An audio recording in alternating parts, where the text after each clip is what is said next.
Kipindi kifuatacho kimegharamiwa na marafiki na wabia wa Joyce Meyer Ministries. Ninamshukuru Mungu kila wakati anaponionyesha makosa yangu. Wakati mwingine sina budi kumshukuru zaidi kushinda ninavyopenda kufanya, lakini unajua, wiki iliyopita siku moja nilikuwa namshukuru siku nzima. Nilisema moyoni, asante Mungu kwa kunionyesha hilo. Asante Mungu asante Mungu kwa kunionyesha hilo, na nikawaza, mwisho wa siku nafurahi kwamba wakati wa kwenda kulala umefika, sije ukanionyesha kitu kingine.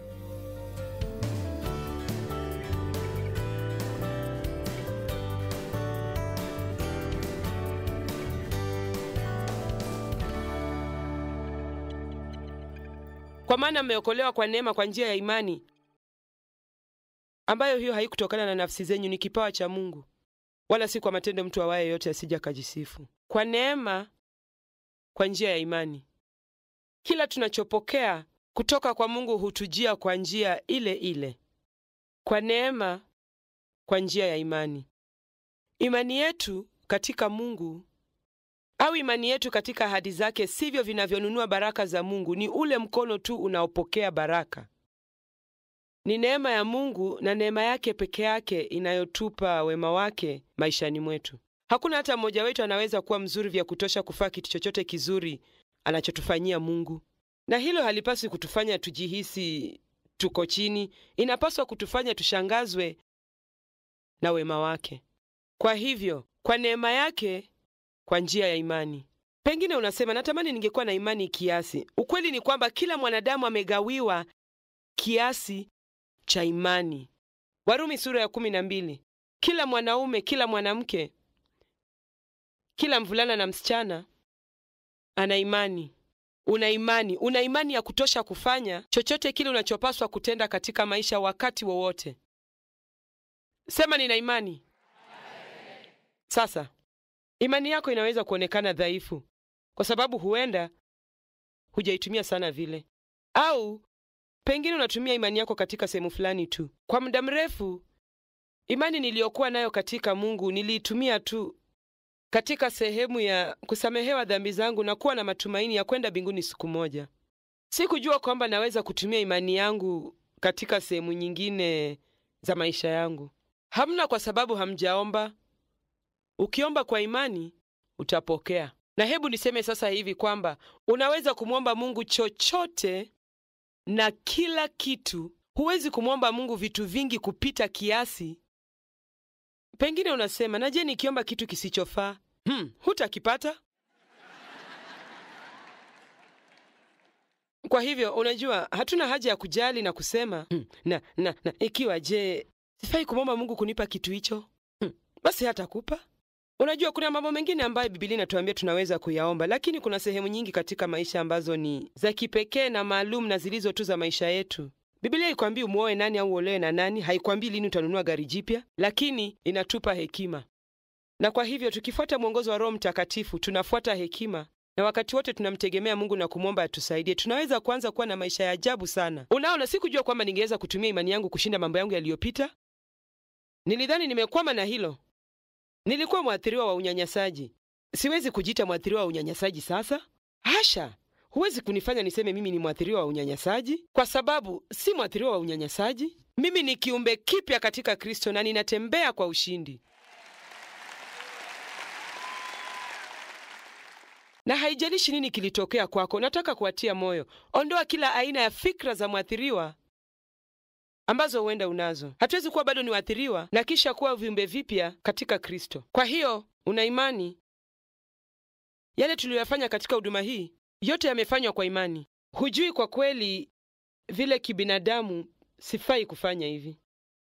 Kusema kweli ni kama kichekesho kabisa. Na kwa hivyo, ninajua kwamba ni Mungu. Ndiposa katika Wakorintho wa kwanza 1 inasema kwamba Mungu kwa makusudi huchagua wadhaifu na wapumbavu wa ulimwengu ili awaibishe wenye nguvu. Anataka ulimwengu uangalie na kusema, haiwezekani. Haiwezekani wewe kufanya hivyo. Na kisha anataka ulimwengu uangalie yakitendeka kupitia kwako. Amen. Kwa hivyo basi Mungu pekee ndiye anaweza kupewa sifa. Nashangaa wangapi wanakuangalia na kusema hivi, hakuna vile unaweza kubadilika. Hakuna vile unaweza kutenda hivyo, lakini kupitia kumwamini Mungu unafanya hivyo. Kusema kweli, sikuwa na mipango yote ya kuhubiri ujumbe wa imani wikendi hii. Kwanza, niliandika ujumbe huu kwa siku moja wiki kadhaa zilizopita nikiwa nimeketi kwenye kiti changu, kwa sababu nilikuwa nasoma ile sura moja ambacho ni kitabu kizima cha Filemoni, na nikafikiria kifungu cha 22 na kitu fulani kikanijia, na kisha nikawaza nitaandika ujumbe mfupi unaohusu jinsi imani inavyofanya kazi, kwa sababu kuna zile tunazoweza kuita kanuni za imani, na kanuni au sheria ni kitu kinachofanya kazi kwa njia moja wakati wote, kama vile ile hali ya kitu kuvutiwa chini, yani gravity, inayoitwa sheria ya gravity, ambayo inamaanisha kila wakati, si mara kwa mara, lakini kila wakati ninapotupa kitu hewani kitarudi chini tu. Na kwa hivyo kuna sheria fulani za imani, na kile ninachomaanisha ni kwamba kuna njia fulani ambazo imani itafanya kazi na njia fulani ambazo imani haitafanya kazi. Na kwa hivyo, kwa kuwa una imani, sema nina imani. Na kwa kuwa hutapata chochote kutoka kwa Mungu usipotumia imani, nadhani itakuwa vizuri sana kuchukua muda kidogo asubuhi ya leo ili kuona ikiwa kama tunatenda kile tunapaswa kutenda kwa imani yetu, na ikiwa tunatumia imani hiyo kwa njia ambayo inaleta faida na inayotendeka. Je, mnaona ni vizuri hivyo? Sawa. Sasa, na tusome Filemoni 1 kifungu cha 22. Paulo anamwandikia Filemoni juu ya mtumwa aliyekuwa naye kwa jina Onesimo, na alikuwa amemtoroka Filemoni, na Paulo akamchukua na akawa mwanawe wa kiroho. Na sasa Paulo alikuwa anaenda kumrudisha kwa Filemoni, na alitaka kuhakikisha kwamba Filemoni angempokea vizuri na bila kumwadhibu kwa sababu ya kutoroka. Kwa hivyo sehemu iliyosalia inazungumzia swala hilo, lakini kisha Paulo anasema, na kwanza, na hili ni muhimu sana, Paulo alikuwa jela wakati akiandika barua hii. Jela, na hakujua atatoka lini. Lakini anamwandikia Filemoni, na kifungu cha 22 anasema, na pamoja na hayo uniweke tayari mahali pa kukaa katika kutarajia ukarimu wenu. Maana natumai ya kwamba kwa maombi yenu nitarejeshwa kwenu, nitapewa nafasi nije kwenu. Kwa hivyo tunaona kitu muhimu sana hapa. Kwanza kabisa anasema, sasa nina imani kwamba mtaniombea ili nitoke hapa na niweze kuja kuwatembelea. Kwa hivyo alikuwa na imani katika nguvu ya maombi, na aliamini kwamba atakapoomba au wengine watakapomwombea, basi haya angemfungulia mlango na atoke jela. Usiombe ikiwa hutaomba kwa imani.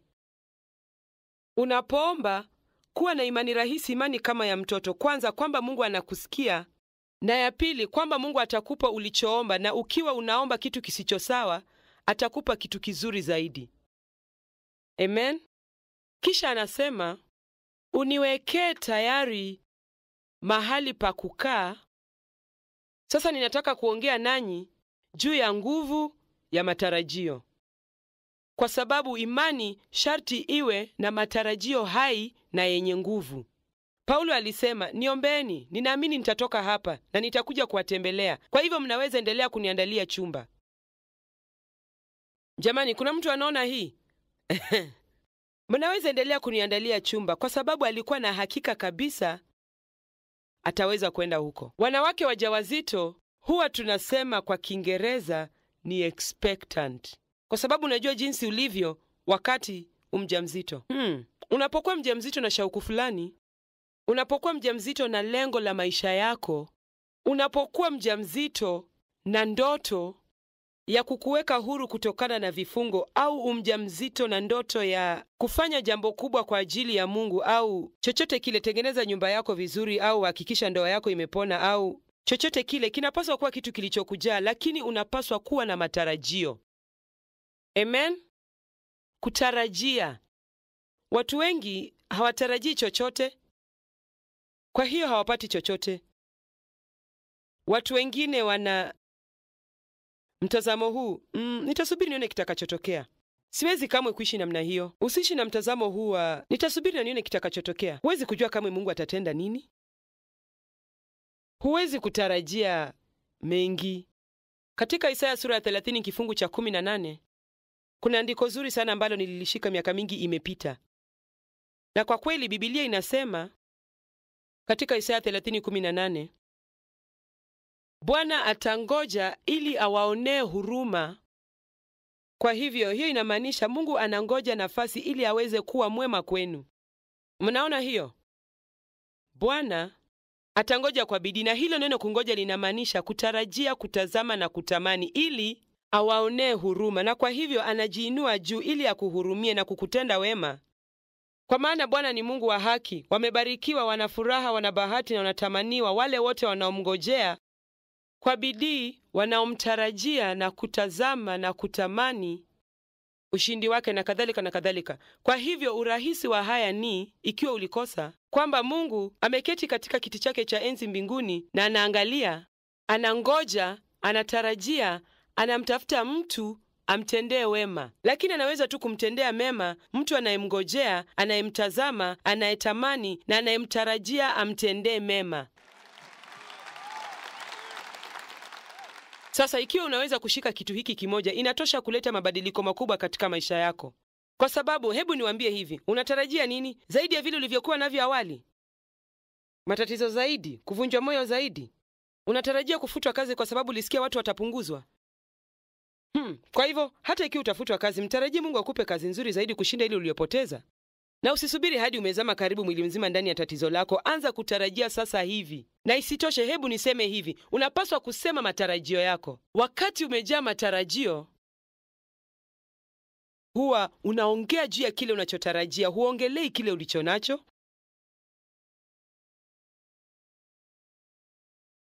Mtu na ashike hilo na elewe ninachosema.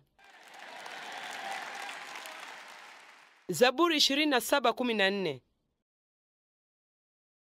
Zaburi 27:14. Umtumaini Mungu. Uwe imara, upige moyo konde. Naam, umngojee Bwana. Naam, umngojee Bwana. Kila mtu aseme natarajia. Sasa tunaongea sana kuhusu Isaia 40:31, na mara tu nikianza kunukuu nyote mtaitambua. Watu hata upiga makofi kila wakati unaponukuu andiko hili. Bali wao wamngojeao Bwana watapata nguvu mpya. Watapaa juu kwa mabawa kama tai, watakimbia wala hawatachoka, watakwenda kwa miguu wala hawatazimia. Lazima tufikiri ni kama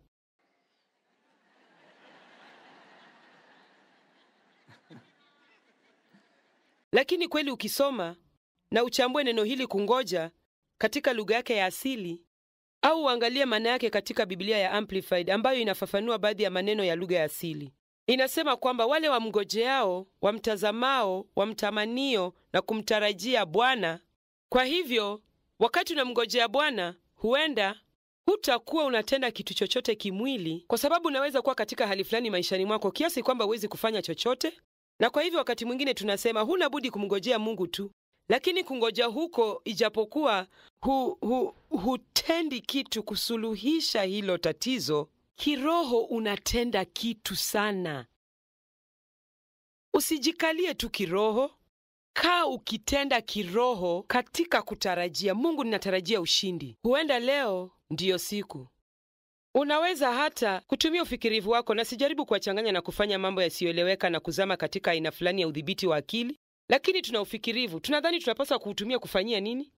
Je, tunapaswa kuutumia tu kukumbuka mambo ya kijinga yaliyotendeka katika maisha yetu na mambo mengine mabaya? Kwa nini siwezi kukaa chini na kufunga macho yangu kwa dakika moja na kusema, Mungu, nitawaza mambo makubwa kwa dakika moja, na nitawaza jinsi maisha yangu yatakavyokuwa wakati nitakapopata ushindi wangu, kwa sababu ninajua uko njiani.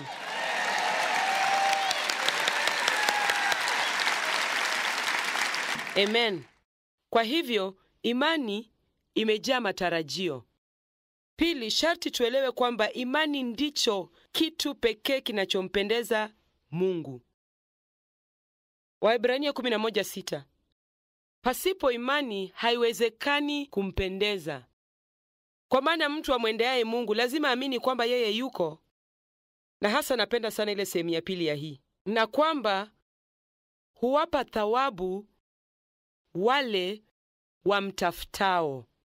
Sasa, Mungu hapendi uamini tu kwamba yeye yuko, lakini anapenda wewe umwamini kabisa, na kwamba ukijifunza neno na kumtafuta Mungu na kuomba mara kwa mara na kukaa katika Mungu, unatarajia thawabu. Kwa sababu ukimtumikia Mungu, siku ya malipo wakati wote inakuja. Amen. Kama vile unavyotarajia siku ya Ijumaa au mara 2 kwa wiki au mara 1, mara 2 kwa mwezi au mara 1 kwa mwezi au vyovyote vile unavyolipwa, huwa tunatarajia siku ya malipo. Sharti tutarajie thawabu kutoka kwa Mungu. Kwa sababu kilichunguza lile neno thawabu, Mungu anaahidi tena na tena na tena katika Biblia kwamba tukitenda yale yaliyo sawa na kuchagua yaliyo sahihi, basi tutapata thawabu katika maisha yetu. Sasa hivi huenda baadhi yenu mko katika kipindi cha kupanda mbegu maishani. Nyakati za kupanda na kupalilia huwa hazisisimui. Lakini mkulima hawezi kupanda pasipo kutarajia mavuno akilini mwake. Anapanda kwa sababu anatarajia mavuno. Haendi shambani kuchimba na kuchimbua mawe na kupanda mbegu na kumwagia maji huku akifikiri sijui. La, anatarajia mavuno, na tunapaswa kupanda huku tukiwa na matarajio. Ndiposa hata ingawa hatutoi, kamwe tusitoe fedha kwa ajili ya ufalme wa Mungu ili tupate kitu. Sidhani kwamba hilo ndiyo nia ya Mungu ya kutoa. Nadhani tunapaswa kutoa ili mtu mwingine abarikiwe, na tunatoa kumheshimu Mungu. Lakini bado lazima tutoe tukiwa na matarajio, tukiachilia imani yetu kwamba kwa sababu ninatenda kile nilichoagizwa na Mungu, kwa hivyo ninaweza kumtegemea Mungu kukutana na mahitaji yangu yote kadri ya utajiri wake katika utukufu ndani ya Kristo Yesu. Kutoa ni jambo la busara, kwa sababu unapanda kwa siku zako zijazo. Bila imani haiwezekani kumpendeza Mungu. Kazi zinapofanywa bila imani haziwezi kumpendeza Mungu. Ni yale tunayofanya tu katika imani, na hiyo inamaanisha kwa sababu tunaamini kabisa kwa mioyo yetu yote kwamba Mungu ametuagiza tufanye hivyo. Ni yale tunayofanya kwa imani ili kumpa utukufu, ndiyo yanayompendeza. Warumi 14:23 inasema kila tendo lisilotoka katika imani ni dhambi. Sasa ukiketi na kutafakari hayo kwa muda, haya yanaweza kumuingia kabisa. Kila tendo ninalotenda ambalo silitendi katika imani ni dhambi. Wasiwasi ni dhambi. Uoga ni dhambi. Wangapi miongoni mwenyu hulalamika kwa imani? Kwa hivyo hiyo inamaanisha kulalamika si tu ni dhambi. Na ndiposa mara nyingi tunapaswa kusema, asante Yesu kwa kunisamehe dhambi zangu zote, na kwamba ninaweza kuendelea kutakaswa katika damu ya Yesu Kristo. Amen. Haleluya. Usioe kuolewa na mtu ikiwa huna imani na jambo hilo. Unajua, niliolewa mara ya kwanza nikiwa miaka 18 kwa sababu, na nilijua ndani ya kilindi cha moyo wangu kwamba nilikuwa nimefanya makosa. Lakini kwa sababu nilikuwa nimenyanyaswa kimapenzi na baba yangu, nilidhani hakuna mtu angenilipenda, kwa hivyo nilirukia fursa ya kwanza iliyojitokeza. Na ninafikiri watu wengi hufanya hivyo.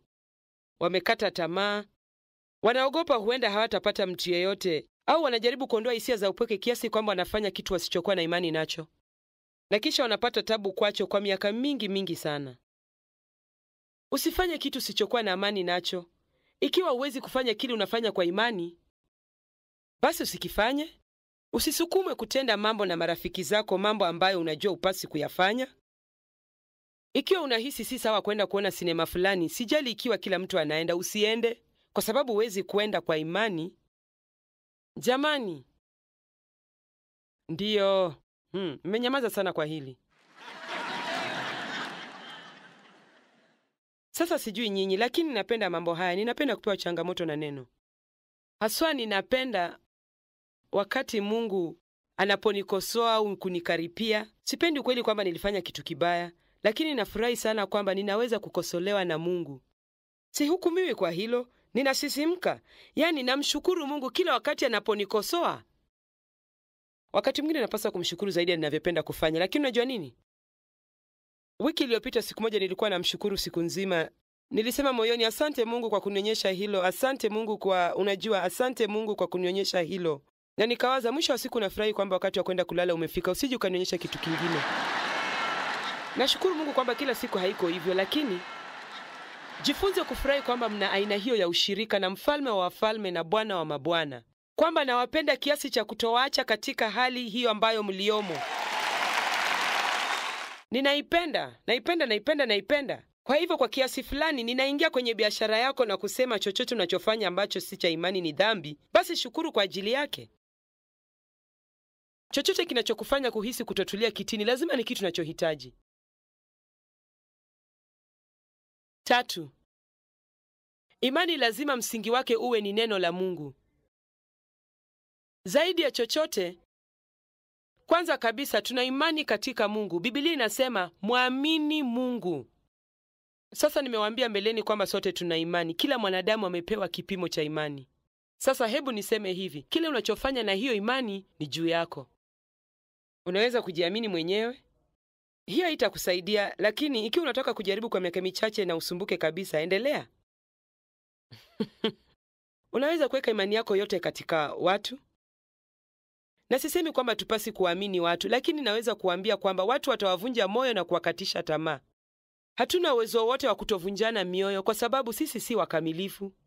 Kwa hivyo, usiwategemee watu, mtegemee Mungu pekee. Unaweza kuwategemea watu, lakini usiende mbali sana, kwa sababu wakati tu unapoanza kumtazama mtu na kufikiria hutanikosea, sasa uko shidani. Usiweke imani yako kwenye mfumo wa ulimwengu.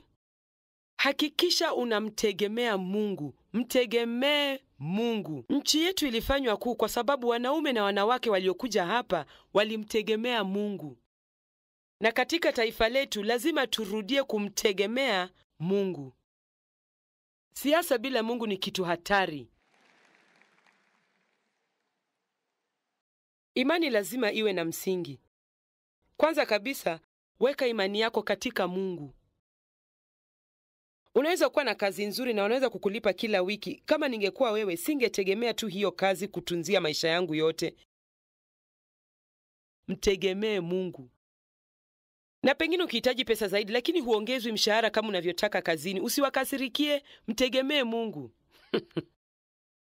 Mara nyingi tunategemea vyanzo vibaya ili vitutunze, na wakati wote tunahitaji kumtegemea Mungu. Ukimwendea Mungu na Mungu anataka hiyo kampuni kuongezea mshahara ili kukimu mahitaji yako, atafanya hivyo. Lakini ikiwa anataka kukupa kwa njia nyingine, sasa kwa sababu umeweka imani yako katika yeye, umefungua mlango huu mpana wa fursa nyingi za Mungu kukubariki. Mnasikia? Na baadhi yenu mnategemea chanzo kimoja tu, unategemea kazi yako. Unahitaji kutoangalia kazi yako, unahitaji kumtegemea Mungu. Mungu, sijali kile ambacho mtu atanipa. Ukiamua kunipa kitu, basi nitakuwa nacho. Mnanisikia? Nitasema hivyo tena. Mnapaswa kusema, Mungu, sijali kile ambacho mtu hatanipa. Ukiamua kunipa kitu, hakuna pepo jehanamu na hakuna mtu duniani atanizuia kukipata. Amen. Kwa hiyo imani lazima iwe na msingi. Kwanza kabisa, iwe kwa Mungu, imani katika Mungu. Muwe na imani katika Mungu, na kisha mlijue neno la Mungu kiasi cha kuweza kuzijua ahadi za Mungu na kuweka imani yenu katika ahadi za Mungu. Sasa, sidhani kwamba kila wakati unapoomba huwezi kuombea chochote ikiwa huwezi kupata andiko na kifungu, lakini ninaona ni jambo la busara kujaza maombi yako kwa neno la Mungu iwezekanavyo. Omba neno kwa Mungu. Mkumbushe Mungu. Manabii wengine walifanya hivyo. Walimkumbusha Mungu wakati wote yale aliyokuwa amesema. Na unapaswa kusema, Mungu uliahidi kwamba ungekutana na mahitaji yangu yote, nami natarajia kwamba utafanya hivyo. Asante kwa hilo. Uliahidi Mungu, ikiwa nitawafundisha watoto wangu katika njia wanayofaa kufuata, basi wataifuata njia hiyo watakapokuwa watu wazima, hawataiacha. Kwa hivyo popote walipo sasa hivi, Mungu, ninaamini wanarudi.